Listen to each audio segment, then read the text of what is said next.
এই মসজিদ আমরা হতে দেবো না। মসজিদ হবে না, হবে না। এরা ভারতবর্ষের ইতিহাস জানে না। মুসলমান হিন্দু আমরা পাশাপাশি আছি ভারতবর্ষে, তো সেক্ষেত্রে মুসলমানরা মসজিদ তৈরিই করতে পারে, তাতে আমাদের কোনোই বাধা নেই। কিন্তু মুশকিলটা হচ্ছে এটাই যে আমরা যে ইতিহাসটা পড়েছি সেই ইতিহাসে সত্যিকারের ইতিহাসটা জানানো হয়নি, কিন্তু সেই সম্বন্ধে অনেক বই অনেক কিছু লেখা আছে যেগুলো আমরা কিন্তু পড়তে পারি বা পেরেছি বা আমরা জেনেছি। তো সেক্ষেত্রে আমরা দেখেছি মুঘলরা যখন ভারতে এসছে, বাবর থেকে শুরু করে ঔরঙ্গজেব পর্যন্ত সকলেই আমাদের এই দেশের ওপরে অনেক লুটরাজ করেছে, অনেক অত্যাচার করেছে, হিন্দুদের ওপরে অনেক অত্যাচার করেছে, নির্মাণ করা হচ্ছে। এটাই আমাদের আপত্তি। যদি মসজিদ তৈরি করুক কিন্তু বাবরি নামটা না দিত তাহলে ভালো হয়, কারণ আমরা মুঘল বংশকে কখনোই আপন মনে করতে পারি না সনাতনীরা, আমরা তাদের শত্রুই মনে করি। আর যেহেতু আমরা মুঘলদেরকে শত্রু মনে করি, এখন যদি মুঘলদের সমর্থনে তাদের নাম দিয়ে কেউ মসজিদ করে, তাহলে অবশ্যই এটা প্রমাণ হয়ে যাচ্ছে তারা আমাদের সঙ্গে মিত্রতা করতে চাইছে না, ভাই ভাই করতে চাইছে না, তারা তাদেরকে আমাদের শত্রু বলেই, শত্রুর বংশধর বলেই প্রমাণ করতে চাইছে। এটাই আমাদেরকে তারা মেসেজ দিচ্ছে আমার যা মনে হচ্ছে। তারা মসজিদ অনায়াসেই করতে পারে, আমাদের কোনো আপত্তি নেই, কিন্তু সেক্ষেত্রে নামটা যদি বাবরি না দিয়ে এপিজে আব্দুল কালাম দিতে পারতো, আরও ভালো ভালো মুসলিম অনেক ভালো ভালো নাম আছে, মনীষী আছে, তাদের আদর্শটা মুসলিম সমাজের সামনে তুলে ধরলে ছেলেমেয়েরাও অনেকটা অনুপ্রাণিত হতো। তা নয়, তারা যাকে তুলে ধরছে তার থেকে মনে হয় না আমাদের ভবিষ্যৎ মুসলমান প্রজন্ম কিছু শিখবে। তারা তো লুটরাজ এটাই শিখবে, কিন্তু সেটা না করে তাদেরকে আমার নাম অপর্ণা দাস বিশ্বাস, আমি মুর্শিদাবাদ ডোমকল সাউথ সার্কেলের চাকরি করি এবং আমি সম্পূর্ণ মুসলিম এলাকাতেই চাকরি করি, এবং সেই আমার স্কুলের বাচ্চাদেরকে আমি আপ্রাণ চেষ্টা করে যাই সমস্ত কিছু বিষয়ে যাতে উন্নত করা যায়, এবং আমার প্রত্যেকটা ছাত্রছাত্রী মুসলিম। মসজিদ ওটা ইতিহাসের অনুযায়ী হয়েছিল, এখন সে অনুযায়ী যদি হয় তা আমাদের কোনো আপত্তি নাই, না কোনো আপত্তি নাই, সেটা তখন করেছিল। ভগবানের নামকে আল্লাহর নাম দিক সেটা ঠিক আছে, কিন্তু বাবর হলো একটা রাজ্য শাসক, কিন্তু তার নাম দিয়ে কী জন্যে ইয়ে করবে, এটাও আমাদের কথা।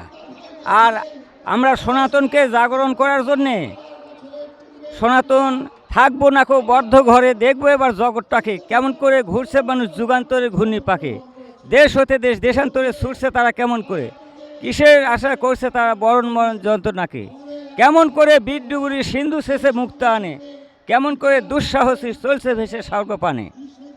তাই আমরা ওই রকমভাবে হিন্দুর এই সনাতন ধর্মটাকে জাগরিত করার জন্য আমরা চেষ্টা করব। সবাই এই 5 লক্ষ সনাতনী এখানে আমরা এক জায়গাত হয়েছি, আমরা আরও সবাইকে নিয়ে আমরা সনাতন ধর্মটাকে আরও জাগরিত করব, এই আমার বক্তব্য।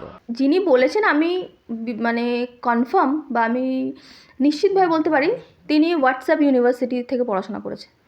হোয়াটসঅ্যাপ ইউনিভার্সিটির মানুষ হোয়াটসঅ্যাপ ইউনিভার্সিটিতে পড়াশোনা করে এই কথাগুলো বলেন, কারণ এরা ভারতবর্ষের ইতিহাস জানে না। ভারতবর্ষের ইতিহাস যদি এরা জানতো তাহলে এরা বুঝতো যে সেটা ভারতবর্ষের ইতিহাসে বিভিন্ন সময় বিভিন্ন মানুষ বাইরে থেকে এসছে। ভারতবর্ষে আর্যরা আজকে যারা ভারতীয়দের মধ্যে 90% মানুষ আজকের ভারতবর্ষে যারা আমরা যদি ক্যাটাগরিক্যালি দেখি তো বেশিরভাগ মানুষ আর্য মানুষ। তো আর্যরা কি ভারতবর্ষে আদি মানুষ ছিল না। আর্যরাও ভারতবর্ষে বাইরে থেকে এসেছিলো এবং এসে ভারতবর্ষে তাদের রাজত্ব বিস্তার করে ভারতবর্ষে তারা মিশে গিয়ে তারা ভারতীয় হয়ে গেছে। ঠিক সেরকমভাবে মুঘলরাও ভারতবর্ষে এসেছিলো, তারা ভারতবর্ষকে দখল করেছিল, কিন্তু তারা ভারতীয় হয়েই ভারতবর্ষে থেকে গেছে। ইংরেজরা ভারতবর্ষে এসেছিলেন, তারা কোনোদিনও ভারতীয় হননি, তারা সবসময় নিজেদেরকে ভারত থেকে আলাদা রেখেছেন, এবং যেই কারণে ইংরেজরা ভারতবর্ষে প্রচুর ডেভেলপমেন্ট হয়েছে। ভারতবর্ষে ইংরেজরা প্রচুর ডেভেলপমেন্ট করেছেন। সেই ডেভেলপমেন্ট কোথাও একটা গিয়ে আজকে ভারতবর্ষের সেই বর্তমান ভারতবর্ষে যেই স্ট্রাকচার সেটা ইংরেজদের একটা অনুদান। তো সেই ইংরেজরাও কখনো ভারতবর্ষের শত্রু, ভারতবর্ষে হয়তো তারা আধিপত্য বিস্তার করেছেন, তারা ক্ষমতা লাভ করেছিলেন, কিন্তু ভারতবর্ষের শত্রু কখনো, আমি অন্তত ব্যক্তিগতভাবে বলবো না। হ্যাঁ, তারা তাদের কলোনি ছিল, আমরা পরাধীন ছিলাম, সেখান থেকে আমরা স্বাধীনতা লাভ করেছি ঠিকই, কিন্তু কখনোই ভারতবর্ষে আমরা ইতিহাসগুলোকে পর্যালোচনা করে কখনোই শত্রু আমি কখনো বলবো না যে কোনো কাউকে শত্রু বলা দরকার, কারণ এগুলো ঐতিহাসিক বিষয়। কলোনিজম প্রথম থেকে ছিল, তখনকার সময়ের ইতিহাস বা তখনকার সময়ের সমাজ এরকম ছিল, বা ক্ষমতা বিস্তার এইভাবেই হতো, এবং যারা ক্ষমতাবান ছিল, যারা শক্তিশালী ছিল, তারা এসে দুর্বল দেশকে দখল করতো, দুর্বল জায়গায় এসে ক্ষমতা বিস্তার করতো, এটা খুব স্বাভাবিক বিষয়। এখানে গিয়ে তাহলে এইভাবে কখনো মানে যিনি বলেছেন তিনি ইতিহাস পড়েন না, ইতিহাস জানেন না এবং ঐতিহাসিক পর্যালোচনার নলেজ তার মধ্যে কম, তাই এই কথাগুলো বলেছেন।